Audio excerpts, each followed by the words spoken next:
أنا أوصيكم بالزاد الذي سترجعون به وبالعهد الذي ستعاهدون به ربكم وأنتم في هذه الديار، هو عهد التوبة. عهد التوبة هو أن ينوي الإنسان أن يترك كل عمل سيء،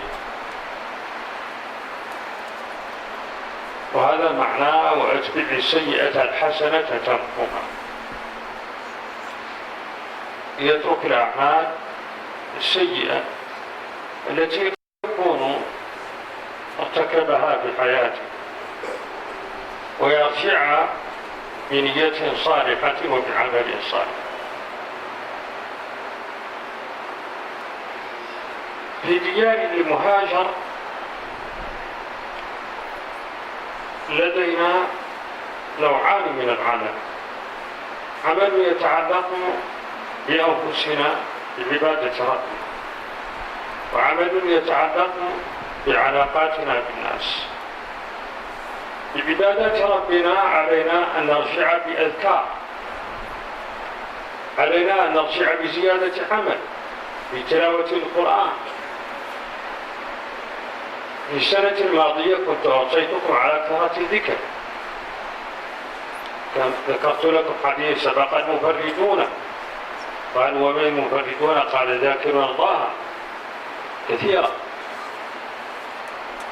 وقلت إن كل واحد منكم عليه أن يتخذ وردا،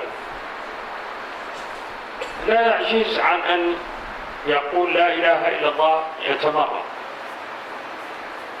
لا يعجز عن أن يصلي على النبي صلى الله عليه وسلم 100 مرة، يقول اللهم صل على سيدنا محمد النبي الأمي وعلى آله وصحبه وسلم تسليما.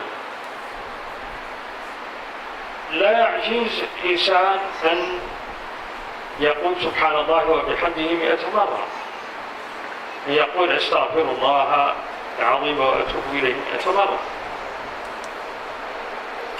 لكن الإنسان ينظر إلى حاله من شغل وفراغ، من شباب وهرم.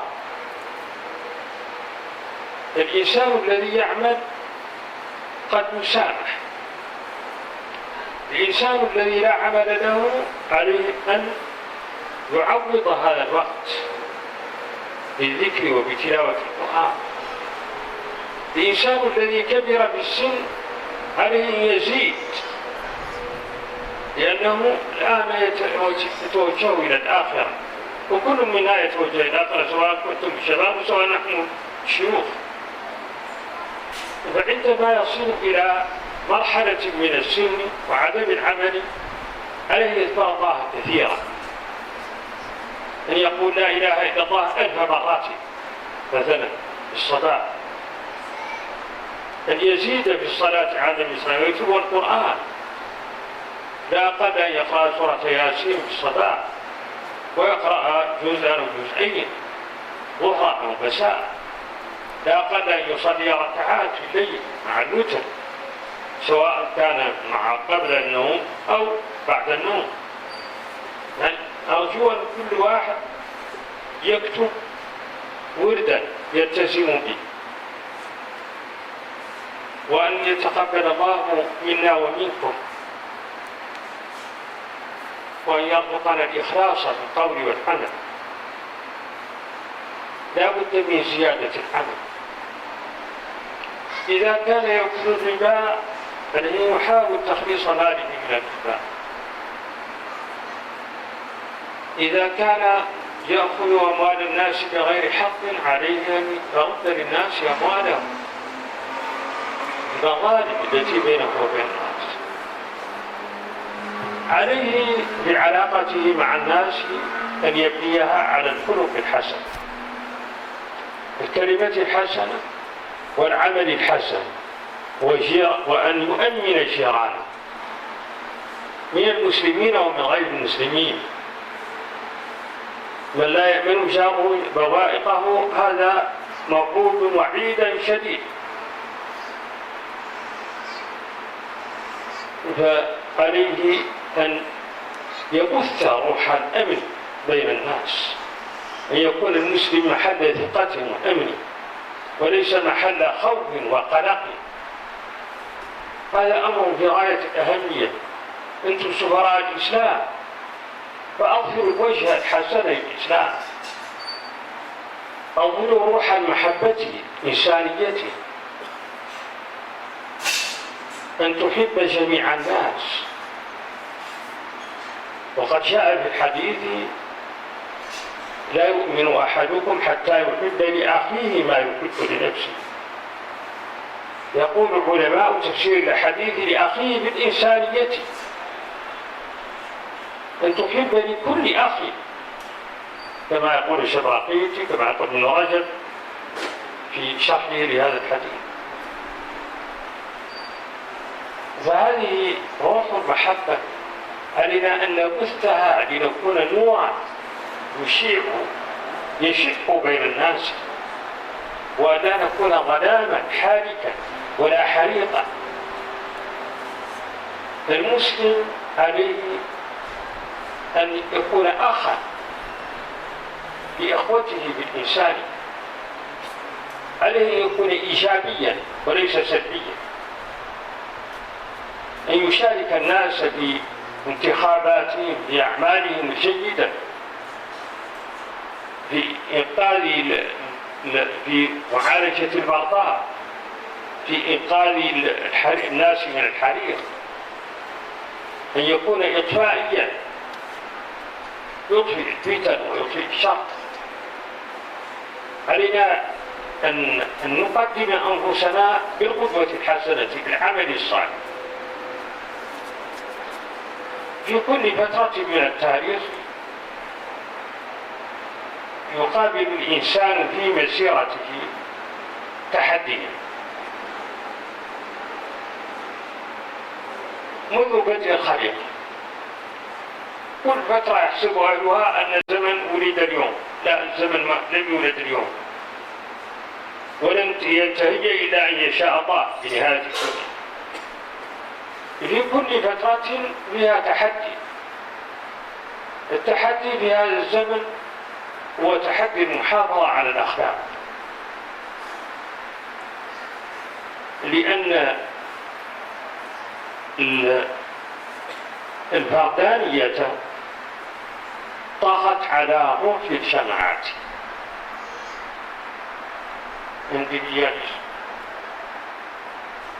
طغت على روح الجماعات، فالأبوة لم تعد مهمة في كثير من البقاع. الأب لا يمكن أن يفرض توجهاته على أولاده. الزوج ليس لم يعود هو القائم على الأسرة الذي يوجهها كيف شاء. علينا أن نفهم هذه المعاني، التغيرات التي حدثت في المجتمعات، لنواكبها بروح من الخلق وبروح من التسامح وبروح من الفهم العميق، حتى نستطيع أن نؤثر في المجتمع. العلاقات الاجتماعية علاقات معقدة. التحدي اليوم هو كيف نتغلب على هذه الأوضاع الاجتماعية، كيف نتغلب على روح الكراهية، على روح البغض. ادع بالتي هي أحسن سيئة نحن عدو مع الشر، ادع بالتي هي أحسن فإذا الذي بينك وبينه عداوة كأنه ولي. تقديم الحسنى بدلا من السوء.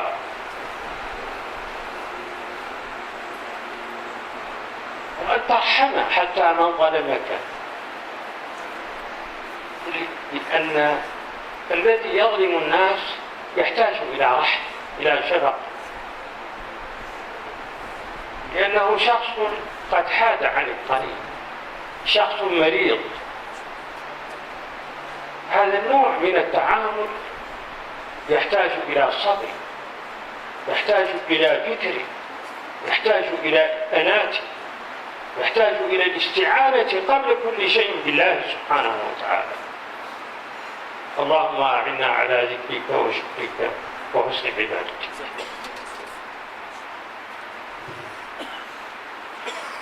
بسم الله.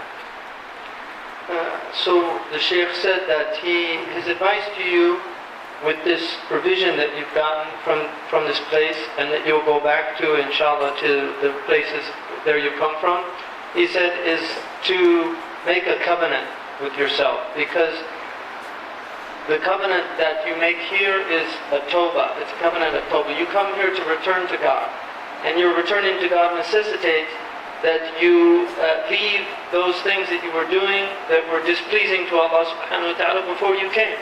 So when you go back, make that covenant with yourself to avoid those things that were not good things, the misdeeds that you may have been doing. And then he said that wherever you go, you should know that we have two basic conditions or situations. One of them is a vertical relationship with your Lord. So you have to remember that you have mu'amala, you have an interaction with your Lord that is necessary wherever you are. But the second is the horizontal relationship that you have with your fellow man. These are the two considerations that have to be at your forefront wherever you are. The relationship with Allah, and then the relationship with His creation. As far as the relationship with Allah subhanahu wa ta'ala goes, the central pillar of that relationship is your worship. And so you have to maintain your worship, your prayer, the pillars of Islam that Allah has told you to guard. And then also, you have to remember Allah, not just over and above what you do, which is the baseline. So you have a baseline, but then you have to have dhikr, which goes over that. And the Prophet ﷺ in hadith said that the people that have outstripped are those people who are singled out because of their dhikr. That this is what puts people in ahead of everybody else, is the amount of remembrance of Allah that they have. And so he said, I'm advising all of you to take a daily wird of dhikr that you should do. He said, none of you is incapable of doing 100 La ilaha illallah every day. Every one of you can do that at some portion in your day, just to say La ilaha illallah, La ilaha illallah 100 times. To say 100 times Allahumma salli ala Sayyidina Muhammad. To do prayer on the Prophet 100 times. None of you is incapacitated where you can't do that. And then to say Subhanallah wa bihamdihi Subhanallah al-Azim 100 times. To say Astaghfirullah 100 times. This is not difficult for any of you to do. And so it's important that you do this. And then he said, but the amount of dhikr that you do is in relation to your own conditions. People are in different conditions. He said, if you're working a lot, it's difficult to do that, to be doing a lot of dhikr because you're engaged in your work. He said, so somebody who's not working, if you're not working, you should be doing more dhikr than the people that are working. In other words, specific dhikr, where you sit and you meditate, remember Allah subhanahu wa ta'ala. He said, if you're older, or in old age, you should be doing, especially be doing more dhikr. And he said, not because the young people aren't any closer to death, because none of us knows when we'll die. But the old person is definitely closer to death. They know for certain that they don't have much more time. The youth, maybe, maybe not. But the older person, they know, my time is coming soon. And so he said, so because of your age, you should increase in your dhikr. And then he said, that you so cling to this wird and ask Allah subhanahu wa ta'ala to also give you increase in your good deeds so that you can do more good deeds.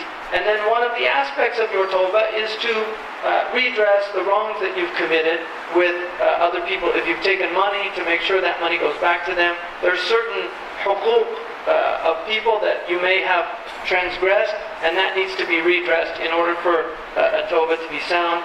And then he said, so that is your relationship with Allah subhanahu wa ta'ala.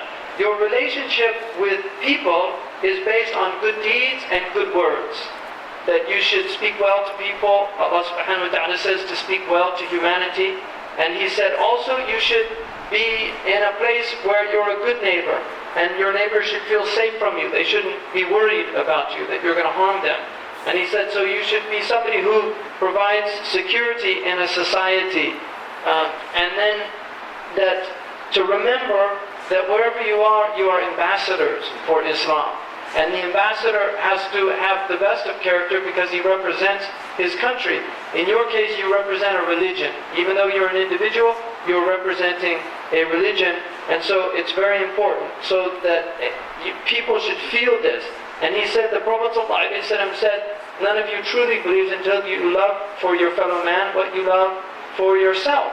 And he said that this hadith, which says, literally you love for your brother what you love for yourself. But he said the brother here, according to the great ulama like Imam al-Shabrakhiti, Imam Nawawi and others, that they have said that this means your fellow man.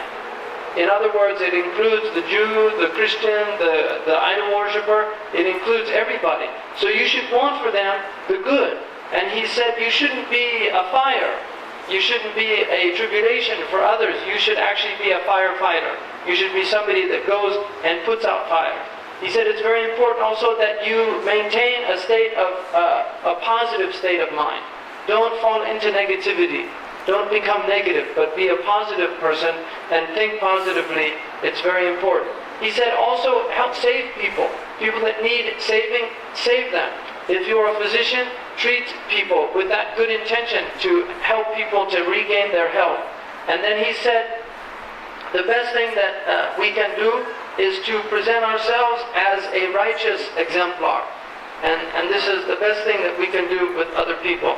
He said, another thing that's very important for all of you to remember is tribulation is the nature of the world.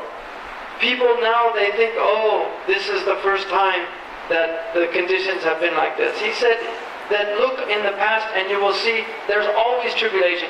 Every age has its crises, every age has its calamities, and he said, and every age has its challenges. He said the challenge of this age is to maintain good character. Because this is an age where he said people are losing good character. And he said it's an age where individualism is actually oppressing the communitarian spirit of people. And so the individual, he said, because people are becoming selfish. And he said you have to fight selfishness in yourself. Because everybody now is thinking about themselves and not thinking about the group or the community. He said it's very important. He said even parents now suffer from the selfishness of their children. The father has no rights. The mother has no rights. This is something that we're seeing around the world. He said this is very different from the state of people before. They respected community. They respected the spirit of the community and the norms and customs of people. They respected them. Now they only respect themselves and they lose their respect for others. So he said it's very important to remember that the challenge of this time is good character. And it's good character which will enable you to overcome your selfish tendencies. Because it's a human trait to have those tendencies, but you have to overcome them. He said, and then it's very important to have mercy. Be kind to people. Even have mercy on people who have wronged you. He said, if you look at the oppressor, he's the one in most need of mercy because he is the worst off. He said you should actually feel sorry for them because they're the ones that they're harming themselves more than they're harming the people they're oppressing. And he said that this is something that we have to remember, that just to look at people with this eye of compassion is very important. He said, may Allah subhanahu wa ta'ala give you strength to worship Allah subhanahu wa ta'ala and increase in that worship and to be grateful, to have gratitude. May Allah subhanahu wa ta'ala give you strength to be grateful for all the blessings that we have, and also to have a piety that is pure and beautiful. And he said, now. الحمد لله رب العالمين اللهم صل وسلم على سيدنا محمد وعلى آله وصحبه وسلم.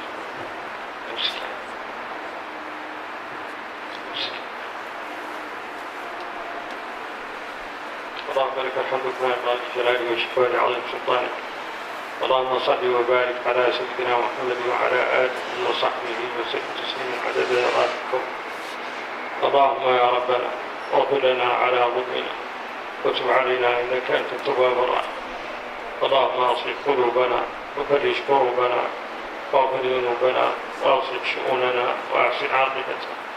ربنا آتنا في الدنيا حسنة وفي الآخرة حسنة وقنا عذاب النار. ربنا آتنا من لدنك رحمة وهيئ لنا من أمرنا رشدا. ربنا لا تزغ قلوبنا بعد إذ هديتنا وهب لنا من لدنك رحمة إنك أنت الوهاب. اللهم اشملنا برحمتك وعافيتك وخيرك وبركتك في الدنيا وفي الآخرة. اللهم انزل علينا رحماتك وبركاتك كما أنزلتها على أوليائك وخصصت بها أحبائك وذقنا برد عفوك وحلاوة مغفرتك.